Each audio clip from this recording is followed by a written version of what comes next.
these fucking morons, which is why I have been saying, you know, I'm telling you right now, this fucking Mayweather-Mcgregor fight, if you ever wanted to solve the population problem, the amount of mouth breathers that are showing up, okay? You send a fucking signal through the fucking bot. Whoever orders the fight, that's it. You're done. Something happens. You know when they used to play, you know, those old spy movies where they would play that really high-pitched fucking noise and people would just grab their ears like, yeah, and then they would die? Yeah, do some Star Trek shit. That's going to go down as one of the biggest fucking ripoffs of all fucking time, Mayweather-McGregor. That's my prediction. And if it doesn't, I'll just say I was wrong, and then I'll order the fight. But there is no fucking way I'm going to sit there on Saturday night and watch a guy who used to fucking box 15, 20 fucking years ago fight a guy who fucking retired 2 years ago who's in his 40s, and everybody's acting like, oh, is this going to be his first fucking loss? The guy's in his 40s. He's been retired for 2 years. You remember when Jordan came back on the fucking Wizards? Taking 2-3 fucking years off. You know, that was basketball. Forget about boxing. This is like the dumbest thing ever. You know what it really is? It's a bunch of fucking losers that want, you know, that aren't happy with their own lives, that want to see a guy that's been shooting his mouth off, saying his life is fucking great. And they want to see him get knocked on his ass. And I'm so sick of people going, it's a spectacle. It's a spectacle. I'm tuning in for this spectacle. Why are you using that word spectacle, you fucking moron? Because everybody in sports has been saying this? So the amount of fucking mouth-breathing dopes that I've known, you know, and I'm one of them, I've never heard them use the expression spectacle in my life. Now it's like, yeah, I'm watching it for the spectacle. It's a spectacle of sport. What does that mean exactly? A spectacle. You mean, is that like a fancy word for it's a fucking ripoff?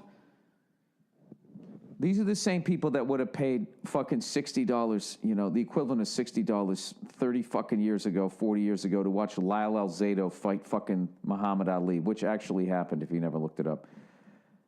All right, spectacle. Let's look up the definition of spectacle. Spectacle, number one, something to stare at. Number two, a pay-per-view ripoff. No. A visually striking performance or display. An event or scene regarded in terms of its visual impact. I don't know. I don't know what's going on with sports right now, or that fucking league where they just take 3 people who used to be superstars and play 3 other people that used to be superstars. And what do you get out of watching that half court of basketball? Confirmation that, yes, we are all going to die a slow death. I'm sorry. I'm really just being a Scrooge. Enjoy your fucking fight. I will not be watching it. I'm going to get out on the highway and drive like 80 miles an hour out here in L.A., you know, and enjoy this city at the population that should be during that fucking fight. There's so many more constructive things that I can fucking do. And this, you know what it is they're just doing this clearly for the fucking money. And that's it. So, you know, in a way, I'm actually happy for them because they're both getting their brains knocked out in every fucking fight, and God knows what their quality of life will be in their 50s. So good for them. Go out and get your fucking money. But I've given Mayweather at least, I don't know, his last 7 fights times 60, $420 that he should return at least a portion of it. He hasn't knocked anybody out since that, was it Ricky Hatton? He fights fucking Pacquiao 10 years after he should have. The guy shows up with the fucking injured shoulder. His singing voice is gone, and he just fucking, it's just, I don't know. All right, I've said my piece. You guys enjoy the fucking fight, and you text me your oh shits and whatnot afterwards. Verzi was saying that. Bill, it's a spectacle. It's a spectacle. It's like, dude, I've known you for 10 years. You've never said that word. Like they're above it. Like they're above it. I'm just watching it. You know, I know it's bullshit. I know. It's like, no, dude, you can't look away. That's what your fucking problem is. People who are getting it just because, oh, it's going to be so fucking ridiculous, are the same fucking cunts in front of you causing a traffic jam because somebody's changing their tire on the side of the fucking road because they can't look away. And they were right behind all those other cunts screaming at them going, go, go, go, drive. And then the second they come up to it, they're sitting there fucking rubbernecking. Right there, I'm telling you. Oh, man, that's going to be fucking exciting. I'm going to actually get to experience what people experience who don't give a shit about sports on the Super Bowl. You get to fucking cruise around the city, get a bunch of errands done, you know? Ride a bicycle right down the middle of the street. Yeah. You know what's funny is what I should really be doing. I should really be rooting for this Mcgregor-Mayweather fight to be a great thing, because then I can rent it and I'll get to watch something interesting. But I so want to be right about this. You know, you're not going to get me, right? I'm the guy walking, driving by who wants to look, but I'm not going to look to prove some sort of point that nobody in front of me, behind me, or next to me is going to give a shit about. That's basically what I'm doing with this. Anyways, prediction on the fight. Yes, I'm going to say McGregor's not going to, I don't know. It's 2 years ago. If he's anything like he used to be, McGregor's not going to be able to lay a fucking hand on him. Why anybody would think that McGregor could lay a fucking glove on Mayweather is fucking beyond me. Unless he got really old in the last 2 years, unless it's Jordan from the Bulls to the Wizards. If it's that type of a leap, yes, McGregor has a fucking shot. But then who gives a shit? He beats up a fucking guy, 2 years after he retired. Imagine not going to the gym for 2 years, okay? And then fucking, racing somebody down the street for a fucking mile. All right. Now it's time to talk about my real feelings about the Mayweather-McGregor fight. I am curious. I do want to watch. But I've just been burned too many fucking times. So what I'm doing is I'm letting you guys take the beach. All right? And if you tweet at me, oh, my God, that was fucking amazing. Well, now you're not. Now you're just going to lie to me. I'll go on the internet. And if everybody said that was amazing and it was worth the fucking money, I will then rent the fight. That's what I'm doing from now on, because I've just been burned too many fucking times. I think it will be devastating for boxing if Mayweather loses, even though he's been retired for 2 fucking years. Basically, it's all about the first couple of rounds. If McGregor's going to do it. If he doesn't do it within fucking 3 rounds, he's fucked. That's it, okay? There's my brilliant insight. I know what everybody else knows. I've watched too many of McGregor's fights, and when he fought Nate Diaz, he'd get into the 4th round, and he would be winded. So they fight 5-minute rounds. So I don't know. I think even though they only fight, what? How many rounds? How many minutes? Or there's a 3-minute rounds, right?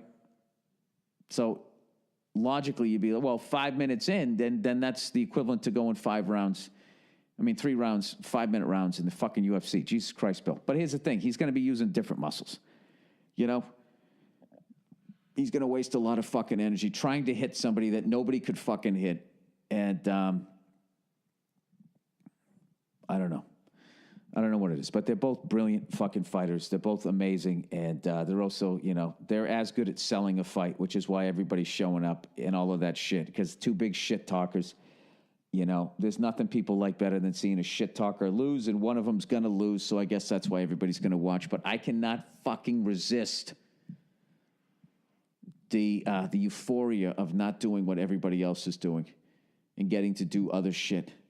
It's something I learned when I would watch the Super Bowl, and I would just tape the fucking thing and just do other shit for the first 90 minutes of the game so I can fast forward through all of the commercials and the absolutely fucking horrific halftime show and the opening ceremonies and all of that other bullshit. I can just watch the goddamn game. I remember when I would drive around, I'd go, get something to eat or some shit, and there'd just be nobody on the fucking road. And you just get to experience what your city was like back before there were automobiles. Except you're in a car and there's paved roads. I don't know. There's sort of a, I kind of understand a little bit like why people don't watch sports. I actually get it now. Like the amount of free time. And if you have, but the thing is you got to fill that free time up with like some healthy shit. Oh, this is like a nice yin and yang. Total negative. Now I'm going to go positive. Just imagine. First of all, the food you wouldn't eat. All right?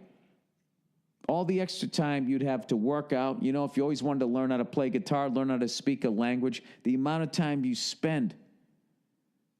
You know, I can't say wasting your time because you enjoy it. I fucking enjoy it, right, if you're a sports fan. But just think of everything that you could accomplish. Remember, like, one of the first times the NFL went on strike in my life. And when it would come back, you know, they showed a couple people on the news. Now, I don't know if they were lying or whatever. They were just like, yeah, man, you know, it was kind of cool to have, like, Saturday and Sunday in the fall to myself. I can hang out with my kids. I can go do some shit. I just don't give a fuck anymore. I don't know. There's this weird part of me. I can't stop watching it. Then there's this part of me that I wish I could do it. But then you just fill it up with something else dumb. Then I become one of those, Comic-Con people that knows the actor's name that crouched down in that R2-D2 fucking thing. That little fucking trash compactor that he was riding around in. I don't know. You know what? All of this shit, it's bigger than me. I have no idea what any of this fucking shit means. Enjoy your goddamn fight. Don't listen to a crabby, freckled, bald cunt like me telling you that's a fucking ripoff. You go enjoy your goddamn spectacle. Yeah, you deserve it. It's a spectacle. Donald Trump isn't enough of a fucking spectacle. That's not enough for you? Jesus Christ. Do you know, that's something like, I pay attention to that. I don't pay attention to that the way somebody does who doesn't give a fuck about sports pays attention to it. The fact that our president tweets and reads his Twitter account is just, I don't even know, like, it's like, dude, you're above that. You're above it. Fucking respond. You know how many people shit on me? I feel I don't even need to respond to people shitting on me. First of all, I feel it's par for the course. Not everybody's going to like you. The fact that this fucking guy's got to go on and respond, it's like, what are you doing? But then again, he did win it. He won the whole fucking I love people who think he's dumb. It's like, if he's that fucking stupid, how did all those smart people lose to him? This weekend, I hope you don't get fucked over. And I'm being honest. You know something? I'm going to be a bigger man here rather than being the guy that said, I told you so. I hope on Monday you guys can all come back and I can read a bunch of fucking letters of like, Bill, you negative cunt. You've never been more wrong in your freckled, pathetic life. And I really hope that you guys are able to send those to me. I hope you get your money's worth. Like I said, I will not be watching the fucking thing. I'm too goddamn stubborn. All right. You know something? This is actually, for me, this pay-per-view is about being able to walk away. Because I have jumped on the fucking, the UFC's done that to me. UFC, I've ordered the fucking shit and then find out somebody tested positive for steroids. You know? The UFC's also doing that shit now that they got bought out by other fucking people. You know, and Dana White's like the figurehead now, however how the fuck it works. They're doing that shit now where like every 3 pounds is a new weight class. So now they have all these air quote champions. So then everything's a fucking championship fight. That's like what fucking killed boxing. Aside from the fact that they had like 50 different goddamn leagues or whatever. The WBA, the WBC, the IBF. There was like 3 heavyweight champions all at the same time. And then somebody had to try to come in and unify the titles. And then every 8 pounds became like a fucking weight class or whatever. All I know is everything was like a title fight and they weren't as good. So I hope the UFC doesn't go that route because what was great when they had the monopoly was the best fought the best. So I hope that continues. I apologize for this podcast, everybody. I don't know why I'm shitting on everything that's just fun, simple goddamn fun in this miserable world. Why would I do that? All right, come on, Bill. Pull it out of the mud. This fight is going to be the greatest spectacle of all time. If you do not put $60 down on that, you are going to miss out. Right? There you go. That was positive. What do you want from me? I tried.